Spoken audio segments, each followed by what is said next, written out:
Hello friends, आपका अपने इस यूट्यूब चैनल पर हार्दिक स्वागत है। आप लोग थंबनेल देख करके इतना बात समझ गए होंगे कि आज का टॉपिक क्या है। टॉपिक ये है, सबसे पहली बात तो आपको टीआरई 4 अब आपके सामने है। तो जिन लोगों का मार्क्स अगर जनरल में होने के बाद भी 80 नंबर से कम आ रहा है, 85 नंबर से कम आ रहा है, तो उन लोगों को अब टीआरई 4 जो है शुरू कर देना चाहिए तैयारी। बाकी होना ना होना वो बात की बात है, लेकिन उनको टीआरई 4 की तैयारी शुरू कर देनी चाहिए। तो फ्रेंड्स, आज हम उसी टॉपिक पर बात करेंगे, टीआरई 4 में आपको कैसे और क्या पढ़ना है।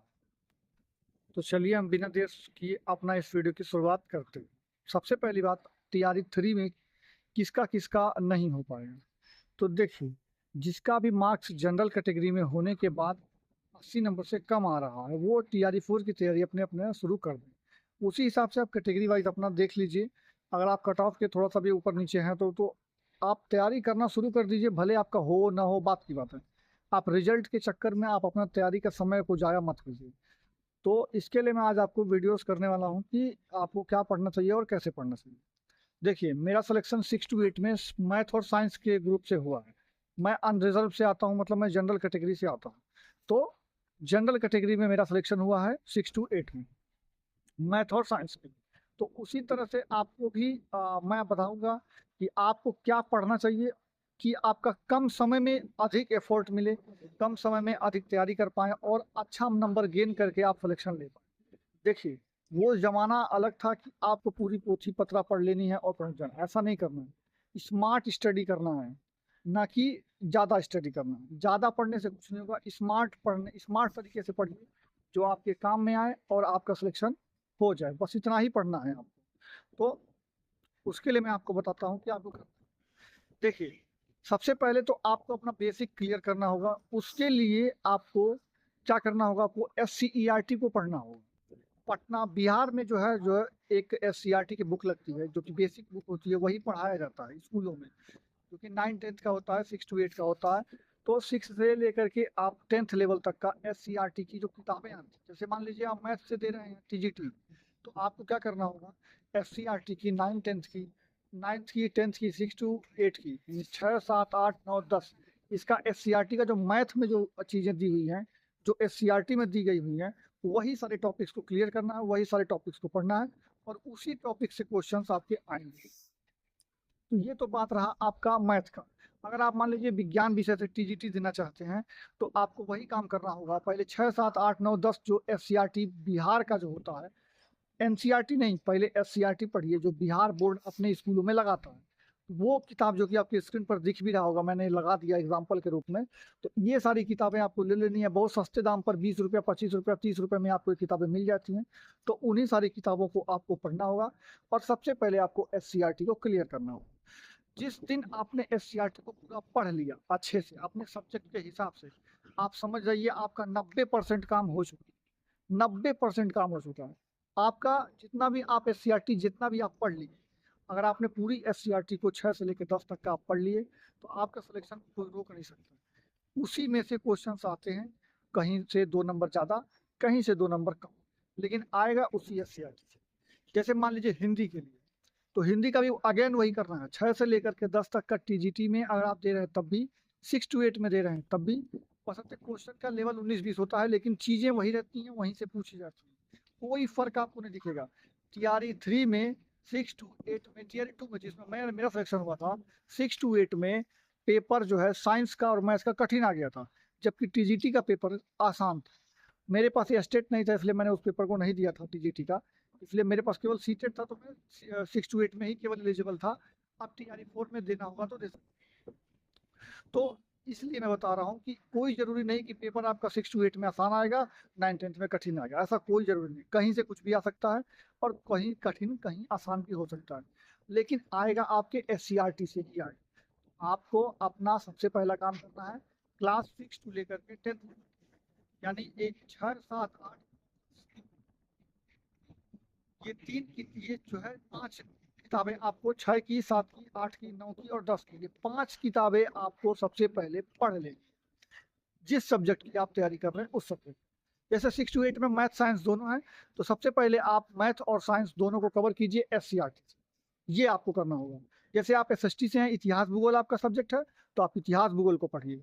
जैसे मान लीजिए आप हिंदी से हैं, तो आप हिंदी पढ़िएगा। जैसे मान लीजिए आपका भूगोल है, तो भूगोल पढ़िएगा। आपका मान लीजिए जो भी आपका सब्जेक्ट हो, उस सब्जेक्ट का एससीईआरटी आपको पढ़ना है। एससीईआरटी की बुक जो बिहार बोर्ड में लगती है, जब आप उसको कंप्लीट कर लेंगे बिहार बोर्ड वाले एससीईआरटी को, फिर उसके बाद आप जो है प्रैक्टिस सेट दीजिए, आप जो भी कीजिए।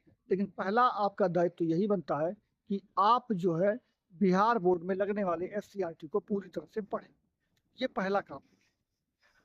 अभी आपके पास समय है, तो आप 5 बुक, ज़्यादा बड़ा-बड़ा नहीं होता वो, बहुत पतली-पतली किताबें होती हैं, 100-150 पेज की किताबें होती हैं, ज़्यादा बड़ी किताबें नहीं होती हैं उसकी। तो उतनी आपको पढ़नी है केवल, आराम से आप पूरा चाहेंगे कवर कर लेंगे, और जिस दिन आप उसको कवर कर लिए, समझ लीजिए कि आपका सिलेक्शन अब हो ही जाएगा, उसमें कोई दो राय नहीं बचेगा।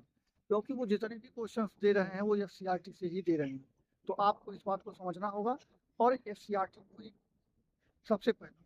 दूसरा बात, जब आप एससीईआरटी पढ़ लें और आपके पास एक्स्ट्रा समय बचा हुआ है, मान लीजिए अभी समय बचा हुआ, आपने एससीईआरटी पूरा पढ़ लिया, एससीईआरटी में आप कुछ नहीं बचा हुआ, तो आप छोटी-छोटी किताबें मिलती हैं मार्केट में, छोटी-छोटी किताबें, बहुत बड़ी किताब नहीं लाना है कि अब ले आ देंगे पूरा पढ़ लेंगे, ऐसा नहीं होगा।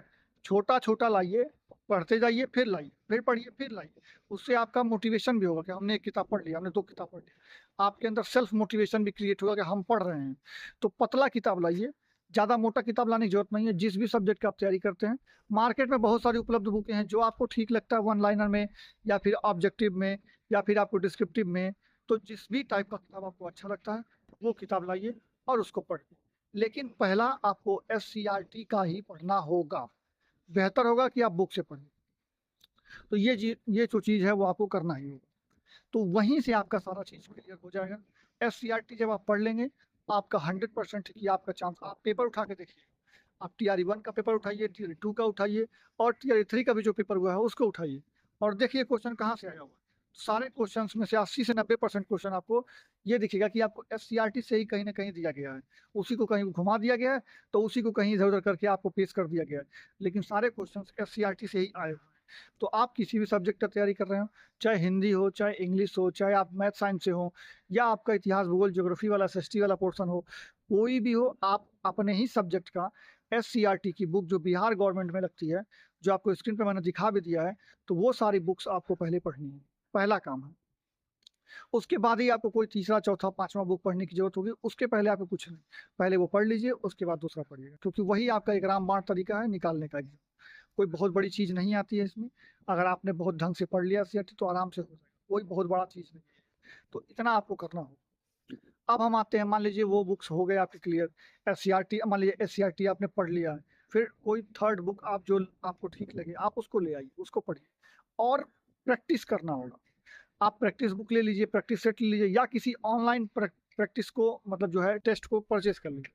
100-150 रुपए का जो भी टेस्ट हो, टेक्स्ट बुक पर भी पैसे परचेज़ करते हैं। कुछ लोग बैंक अड्डा पर, अड्डा 24/7 है, उस पर परचेज़ करते हैं। तो आप किसी पर भी जो आपको लगता है कि ये सही साइट है, आपको वो बेनिफिट देगा, आप उसमें टेक्स्ट बुक का ही ले लीजिए, सस्ता है, अच्छा। तो टेक्स्ट बुक का ले लेंगे, तो उसमें आपका टाइम मैनेजमेंट हो जाएगा। और या तो आप कोई ऑनलाइन मत लीजिए, ऑफलाइन प्रैक्टिस सेट ले लीजिए। मार्केट में आपको किरण पब्लिकेशन का प्रैक्टिस सेट मिलता है, उसको ऑफलाइन आप ले लीजिए। ऑफलाइन ही आपको पेपर देना है, तो आपको प्रैक्टिस भी ऑफलाइन ही करना चाहिए मेरे हिसाब से। तो 1.5 घंटे में आप, 2 घंटे में आप उसको कवर करने का 150 क्वेश्चन सोचिए, उसको तैयारी बनाइए।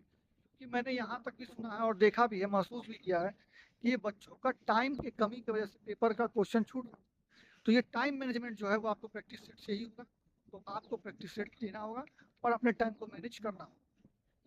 तो टाइम का मैनेजमेंट भी आपको सीखना होगा। लेकिन उससे पहले आपको एससीईआरटी को पढ़ना होगा, जो कि बिहार गवर्नमेंट में आपकी बुक्स लगती है एससीईआरटी वाली वो। तो ये समझ में आपको आ गया होगा कि तैयारी करने का, तैयारी निकालने का, एग्ज़ाम को क्रैक करने का क्या तरीका हो सकता है। दूसरी चीज़ मैं आपको बता देता हूँ कि मेरा एक सेल्फ नोट्स बनाया हुआ है। मैंने उसको बनवाया हुआ है, मैं लिखा तो नहीं हूँ उसको, लेकिन वही मैंने पढ़ा था, तो वही मैंने इसको कंपाइल करके एक पीडीएफ में बना दिया है, जिसमें आपको, मैं वो सिर्फ 99 रुपए में आपको 5 पीडीएफ दे दूँगा।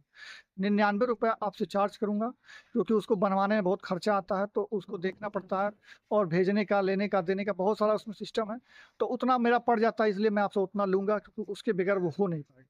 तो सिर्फ 99 रुपीज़ में मैं आपको 5 पीडीएफ दे दूंगा, जिसमें पूरा बिहार जीके होगा, मैथ्स, रीजनिंग का और भी जो उसमें सब्जेक्ट्स होते हैं, साइंस वगैरह के, इतिहास भूगोल के, उसमें सारे सब्जेक्ट्स के आपको 20-20 तो प्रैक्टिस सेट मिल जाएगा, वो भी मैं दे दूंगा। उसके साथ ही आपको जीके जीएस की एक मिलेगी, एक मैथ्स की मिलेगी, एक साइंस की मिलेगी, इसी तरह करके कुल 5 पीडीएफ आपको मिलेंगे, जिसका एग्जाम्पल आप देखना चाहे तो आपकी स्क्रीन पर यहाँ चल रहा होगा, वो आप देख लीजिएगा कि वो कैसे पीडीएफ्स हैं। तो उसका मैं यहाँ पे आपको एक डेमो आपको दे दिया हूँ। तो अगर आपको परचेस करना है, वो एससीईआरटी ही है। अगर आप सोचते हैं कि वो पीडीएफ में कुछ दूसरा चीज़ है, तो नहीं, कोई दूसरी चीज़ नहीं है, वो एससीईआरटी को ही मैंने कंपाइल करके कम शब्दों में उसको दिया है। तो अगर आप उसको ले लेंगे तो भी आपका काम चल जाएगा। तो आप उसको ले लीजिए और पूरा पढ़ना है। कंडीशन ये है कि वो पूरा पढ़ना है। ऐसा नहीं कि 4 पेज पढ़ लिए और सोच लिए कि अब हमारा सिलेक्शन हो जाएगा, तो ये नहीं हो सकता। तो पूरी पीडीएफ आपको पढ़नी होगी, और आपके पास अभी टाइम बहुत है तो आप पढ़ भी सकते हैं, कोई इसमें दो राय नहीं है। तो अगर आपको पीडीएफ चाहिए होगा तो आपको स्क्रीन पर नंबर दिख रहा होगा, आप उस पर व्हाट्सअप कीजिएगा, मैं आपको सारी जानकारी दे दूंगा। हमारा व्हाट्सअप नंबर है, इस नंबर पर आप जब आप हमसे कंप्लीट मतलब आपसे संपर्क करेंगे, तो मैं वहाँ पे आपको प्रोसेस बता दूंगा कि आपको पीडीएफ कैसे मिलेगा। आप जस्ट क्यूआर कोड भी होगा उसी पे 99 करके उसी व्हाट्सअप पर आप स्क्रीनशॉट शेयर कर देंगे, तो मैं वहीं आपको उसी व्हाट्सअप नंबर पर ही आपको पीडीएफ प्रोवाइड कर दूंगा। ये सिंपल सा प्रोसेस है, अगर आपको लेना है तो ले सकते हैं, कोई दिक्कत नहीं है। अगर आपको नहीं लेना है तो एससीईआरटी की बुक खरीद लीजिए, मार्केट में मिलती है आपको, उस बुक से पढ़िए, कोई दिक्कत नहीं। ठीक है, लेकिन आपको पढ़ना एससीईआरटी ही है, जो कि आपको अपने दिमाग में रख लेना चाहिए। उसके बिना आपका सिलेक्शन अधूरा है, नहीं हो सकता। तो एससीईआरटी पढ़ना होगा आपको, तभी आपका कुछ हो सकता है। और अगर जिसका भी 80 नंबर से कम है जनरल में, उसी हिसाब से अपना कैटेगरी वाइज चुन लीजिए। टीआरई 3 में वो लोग अभी से टीआरई 4 का एग्जाम का तैयारी में लग जाइए, क्योंकि टीआरई 4 में वैकेंसी काफ़ी अच्छी है। कम से कम 1.5 लाख वैकेंसी पर आपका जो है आएगा। 1.5 लाख वैकेंसी से कम नहीं आएगा आपका टीआरई 4 में, तो वैकेंसी काफ़ी अच्छी आएगी। तो आप अपने तैयारी को बना लीजिए, तभी आप सिलेक्शन ले पाएंगे। एससीईआरटी पढ़ना शुरू कर दीजिए, समय है, अभी भी कर सकते हैं आप। बाकी मैं आपको अगले वीडियो में आपको बताऊंगा कि जो 40 नंबर वाला जीके जी, तो मैंने सब्जेक्टिव पार्ट्स का आपका वीडियो दे दिया। ये सब्जेक्टिव पार्ट्स आप 80 नंबर का जो आता है वो आप कैसे तैयार करेंगे। जो आपका 80 नंबर आपको दिलाएगा वो तो मैंने इस वीडियो में टॉपिक कर दिया कि एससीईआरटी आपको पढ़ना है, लेकिन जो 40 नंबर वाला है उसके लिए क्या करना होगा, मैं आपको अगले जो है वीडियो में आपको बता दूंगा कि वो आपको कैसे उसकी तैयारी करनी है। उसका भी सिंपल सा फंडा पढ़ना आपको एससीईआरटी ही है, चाहे वो कहीं से पढ़िए, बशर्ते उसमें मिक्स हो जाता है। मिक्स हो जाने से क्या होता है कि आप जो है उसमें टाइम ज़्यादा लग जाता है और सिलेबस कम कंप्लीट हो पाता है। तो उसका मैं सटीक तरीका बताऊंगा और आपको पीडीएफ भी प्रोवाइड करा दूंगा बाद में। तो फिलहाल आपको सब्जेक्टिव पार्ट्स के लिए मैंने आपको वीडियो दे दिया है कि ये आप कैसे तैयारी करेंगे। और वैकेंसी ज़्यादा आएगी तो इसलिए अपना तैयारी करने लग जाइए। और जैसे हमने लिया है वैसे आप भी ले सकते हैं। टीआरई 3 में पता नहीं कितने भाइयों से नौकरी लेगा, कोई कोई भाई तो आएगा ही अपना।